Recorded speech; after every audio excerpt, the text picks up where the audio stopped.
It's Tuesday morning, and hello, Eagles fans around the world. Welcome to our continuing coverage of Eagles Training Camp 2020, presented by Independence Blue Cross here at the NovaCare Complex. I'm Eagles insider Dave Spadaro, along with Fran Duffy.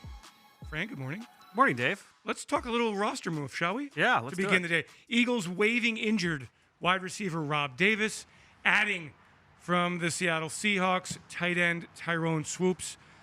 7 games, 3 receptions. 2 catches. 2 catches. 2 or 3. Yeah. Fran, what can you tell us about him? So this kid was a big-time recruit coming out of high school. 5-star recruit, played every sport in high school. He was a big-time track athlete, baseball player, basketball shooting guard, and obviously a very accomplished quarterback, one of the top quarterback recruits in the entire country. Goes to the University of Texas, sees playing time as a starter as a true freshman, but never really kind of met the expectations as a quarterback. But since he is such a physical, athletic specimen, still stuck in the NFL as a tight end right away with the Seattle Seahawks. You mentioned it, 7 games in just a couple of seasons, two catches in his career. But now the Eagles taking a look at him, see what he can offer. Yeah, now he is the 5th tight end on the roster. The name again is Tyrone Swoops, in case you're joining us. Eagles claiming him from the Seattle Seahawks and waiving injured wide receiver Rob Davis. At tight end, the Eagles, of course, have the dynamic 1-2 tandem of Dallas Goedert and Zach Ertz. Joshua Perkins has been banged up a little bit in this camp, made a valuable contribution last year. Eagles have praised undrafted rookie Noah Tangiai. And a big kid, 6'4", 247 from Oregon State, and now they add Tyrone Swoops to the mix. As you can see there, it's going to be a light practice today. No helmets, just shells and shorts. I think we're going to talk a lot more about let's just listen to what Fletch has to say here. We're going to talk more about the fashion of the players, I think, the headgear. You think so? But here we go. Here's more of Fletch. Okay. Taking a look there at Jake Elliott and Cameron Johnston. And Fran, let's talk a little bit about some of the things we've seen. I'd like to start our conversation along the offensive line. Love it. We looked out at practice yesterday, and the starting tackles, left side, Jordan Mailata, right side, Matt Pryor. We saw Andre Dillard riding the bike along with Lane Johnson. Eagles need to get those 2 guys back. Yeah, attrition is part of the season in the NFL. You're going to have injuries. So having these things happen, these little day-to-day things early in camp, allow you to try and find the combinations that you're most comfortable with along the offensive line for when you get to the regular season. Now we're just over 2.5 weeks away from Week 1 against Washington. So you'd like to be able to get Andre Dillard, Lane Johnson out in the field. But as we know, Dave, the injuries happen. So being able to figure out what are the combinations you like most up front, trying to get that stuff ironed out now so then it's not a cluster once you get to the season. Yeah, and as I was moaning about it to one of the Eagles personnel people yesterday, he said, look, it's happening around the league. Yep. Dallas had 3 starting offensive linemen out. So you're right. It is all about getting to the regular season. And for the Eagles, starting on September 13th against the Washington football team, being as healthy as possible. You'll notice here in this live stream that we've got so many different camera angles. And if you would like to control the camera angles yourself, in the very palm of your hand, make sure you download the official Philadelphia Eagles mobile app, and you can be in control of all of these individual camera feeds. Right? And by the way, everybody, tune in later today. Our latest episode of Inside Training Camp presented by Independence Blue Cross. It comes your way every Tuesday and Thursday as we recap the news and notes from around the NovaCare Complex. Light practice this morning. Eagles running backs Elijah Holyfield has flashed, Fran. No question about it. Yeah, obviously with Miles Sanders out of the lineup, Boston Scott was out of the lineup for a good chunk of time over the last week or so. He's now back on the field, but Elijah Holyfield has seen expanded reps with the first team unit. So we've gotten a chance to see him do some things. A couple days ago, Sunday, had a long catch from Carson Wentz down the left sideline. I believe he was matched up on Rodney McLeod on the play, so you got to see what he can do a little bit in the receiving game as well. Yeah, a little bit more wiggle than I have seen. Now, if you don't recognize some of these guys, we've got Mike Warren II, University of Cincinnati, undrafted rookie, has also gotten a lot of reps here. He has. And taken advantage of that. To his left, Boston Scott, of course. Miles Sanders, we are still waiting for him to get healthy and on the field. Boy, oh boy, do the Eagles want to rely on him. Next to him, Adrian Killens, an electric player, Fran, in his college days at Central Florida. Central Florida, UCF. Small guy, but quick, electrifying. And then Corey Clement, who looks good, looks healthy. He does. And when he's healthy, he's a darn good football player. Problem is, he hasn't been healthy the last 2 years. Yeah, and this is a guy that I've always said has been the quintessential backup running back, and that he could do a little bit of everything. He's one of the best blockers on the team, certainly at the running back spot. Could do a lot of different things in pass protection, but also we saw what he can do as a pass catcher. We remember the Super Bowl, right, against New England, what he was able to do through the air in that game. Competent inside runner, a lot of outside runs as well. He could play special teams, does all the little things right. So Corey Clement, perfect addition to this backfield. All right, let's talk about the headgear right there. Keep it on that shot. Jason Kelsey looks a little bit like a bearded up Bill Murray from Caddyshack. Let's go back to that. Let's go back to that headshot, that Jason Kelsey. There we go. Right? Like, am I wrong with that? No, it's a good call by Okay. you. Do you think that's what he was going for? I think Jason Kelsey goes for what Jason Kelsey goes for. I don't think he means to be the leading fashion man on the team, but he kind of is. And then, of course, Carson Wentz with this year's bucket hat. Thanks to the locker room guys. I got one of those. They're great. Jason Peters making his way out onto the field. Haven't talked a lot about JP, and I guess that's a good thing. I mean, it's really hard to tell how he's doing at the right guard position. Yeah, it's one of those things where, and you know how when you're a vet, you're not going to be out there each and every rep, time after time and time again. So, we've gotten a chance to be able to see him work against that first-team defensive line. Obviously, a little bit of a rotation at the tackle spot next to him over the course of the last few days, with Lane Johnson being out of the lineup. But the coaches and players have so much faith in number 71 and his ability to make that transition from tackle to guard. And there's a look at Andre Dillard, who at least is lining up in the early drills here. This will be a light workout, of course. Left practice on Sunday with what was termed an upper body injury. So nothing really specific. We really don't know what is happening in that upper body, but it's good to see him on the field. And, friend, we all know this. The Eagles against Washington, it's going to be all about the line of scrimmage. Washington ferocious with Ryan Kerrigan. Now they've added Chase Young. Yep. They get the kid from Temple, Matt Ioannidis, who's been extremely productive. Jonathan Allen, Jonathan Payne.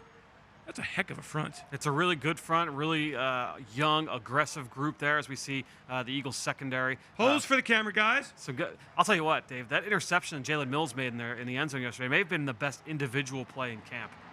By the way, number 21 there. They're wearing the new number, moving from 31 to 21. But this is a tight-knit group. It always is in the secondary with these guys, especially so. Wait, they're showing us the gun. It's a gun show. Yeah, that's right.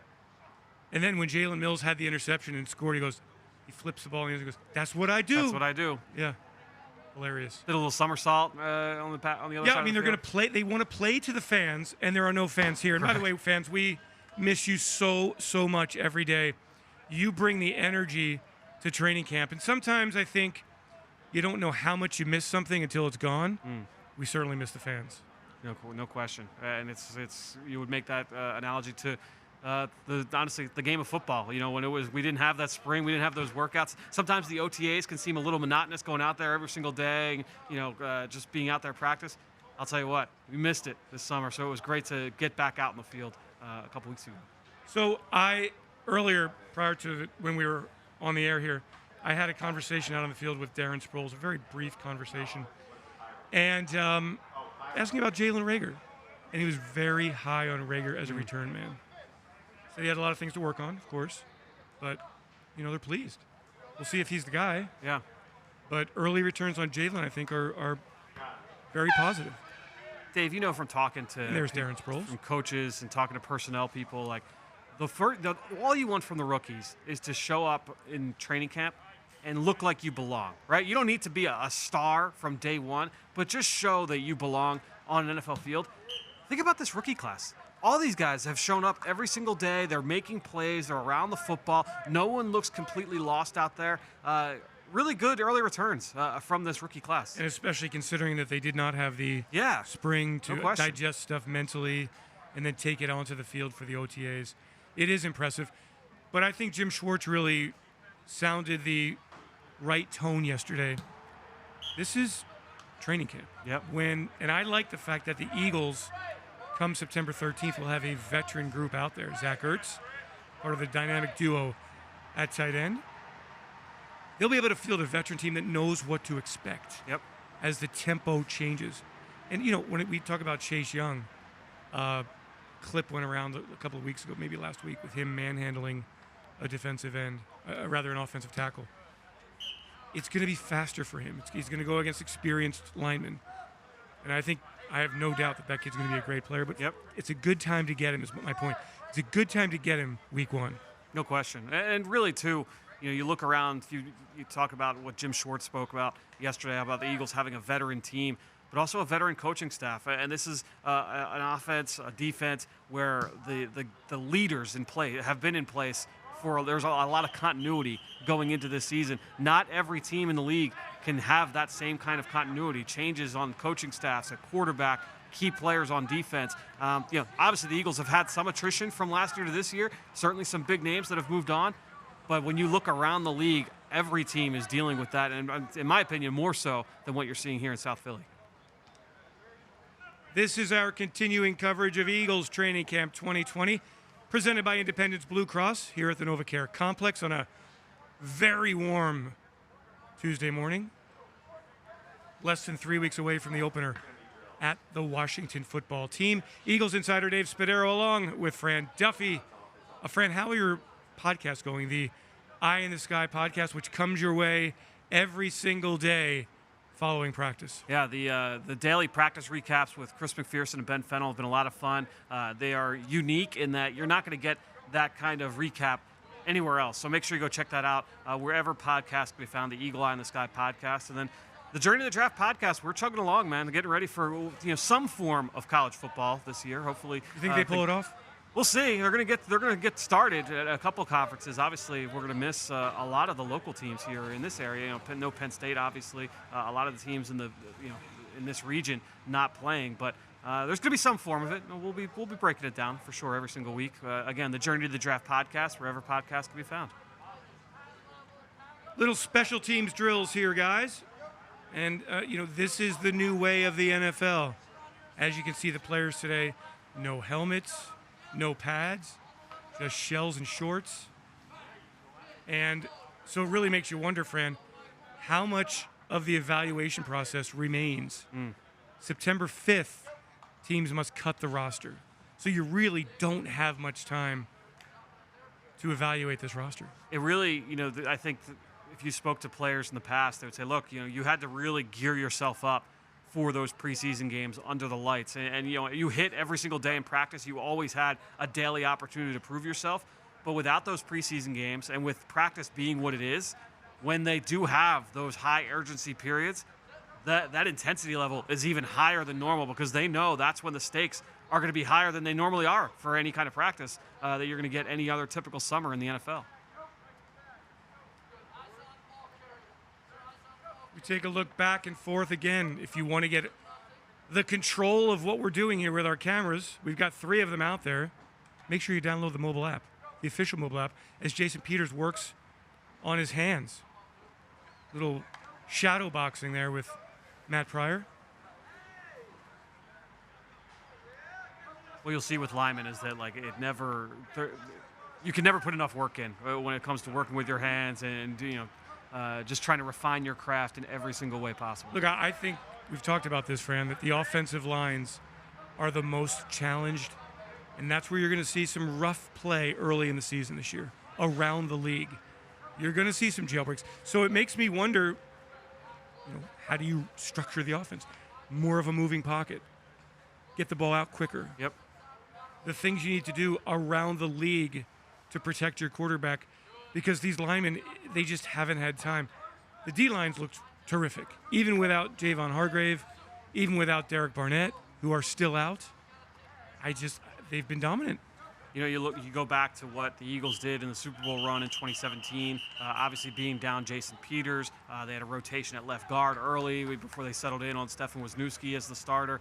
They had to kind of figure things out as they went along. And then you look even at the NFC champions last year, the San Francisco 49ers. They were without their two starting tackles, Joe Staley and Mike McGlinchey, for a large chunk of the season, a large majority of the regular season. They were without their two starters at tackle. And they had to figure it out. With all the different things you could do schematically, all the things you spoke to philosophically, teams will have to try and figure that out if you've got injuries along the offensive front. The masked man there is Matt Burke, the Eagles defensive line coach. As we switch over now to the offensive line, do not see Lane Johnson out there, Fran. So that is worth noting. Andre Dillard is back on the field after missing yesterday's practice with the upper body injury. Some young players are Nate Herbig, 67, could really factor in as a backup guard. Jack Driscoll, fourth-round draft pick, could factor in.